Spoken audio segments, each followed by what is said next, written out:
Do you regret Prince choosing Howard? I regret that he is dead. Her eyes, like those in the 1960s sit-ins, welled but did not break.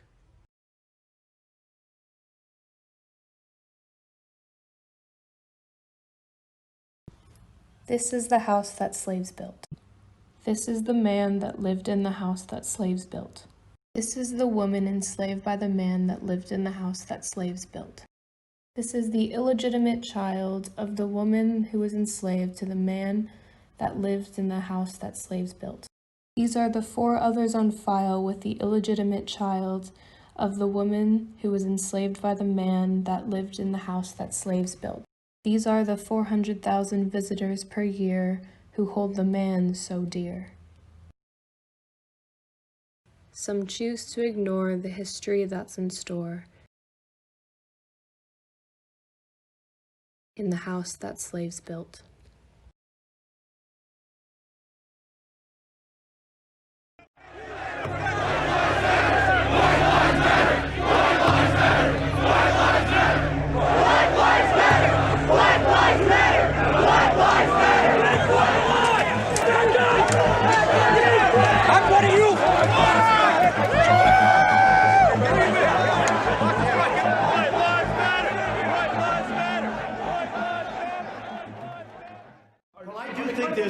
Yes, I think there's blame on both sides. You look at both sides, but you also had people that were very fine people on both sides. You had people in that group, excuse me, I saw the same pictures as you did. You had people in that group that were there to protest the taking down of, to them, a very, very important statue and the renaming of a park from Robert E. Lee to another name. I thought what took place was a horrible moment for our country. A horrible moment.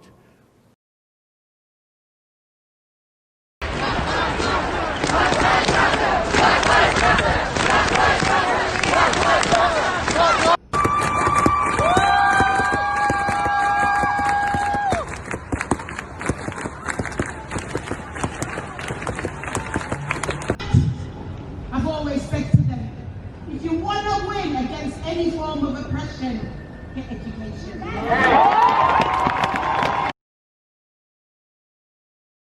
On the 16th of August, 1819, some 50,000 men, women, and children from Manchester and the surrounding region gathered peacefully on this site, St. Peter's Field, to demand a radical reform of Parliament and the vote for all adult males.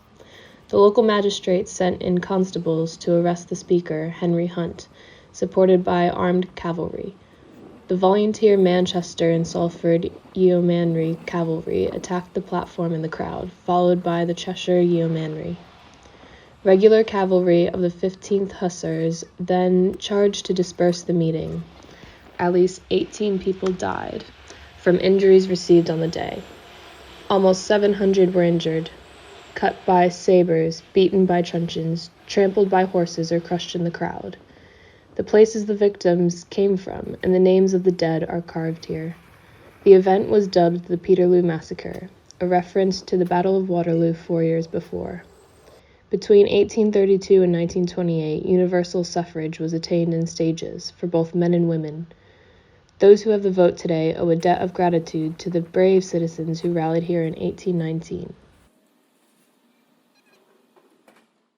We will uphold the democratic values for which they stood.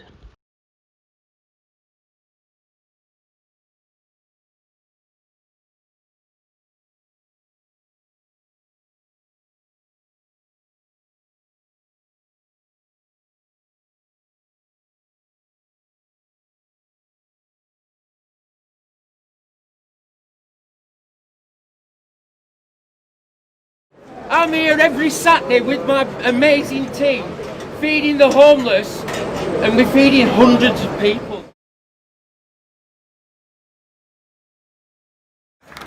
Live from the UK declares climate emergency, and Boris the racist Johnson only promises 10 million to do this. It's not enough. We're fighting for injustice, police brutality, People like to say that the UK isn't involved. They like to say it's an American issue, and it's not. So this is all our people coming together to show solidarity for Black Lives Matter, because they do.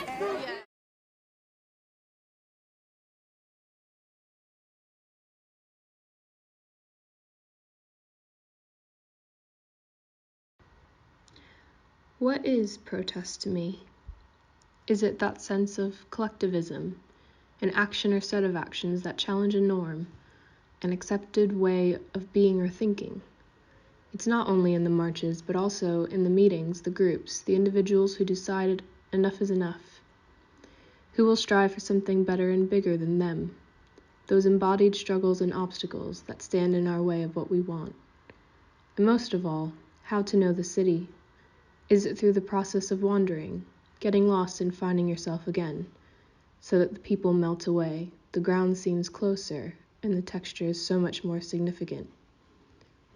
Is it the hidden histories and layers that slowly get pulled back, revealing the tapestry that is urbanity? Is it realizing that it is all connected, the city, the people, the nature, all part of a system that works, for better or for worse?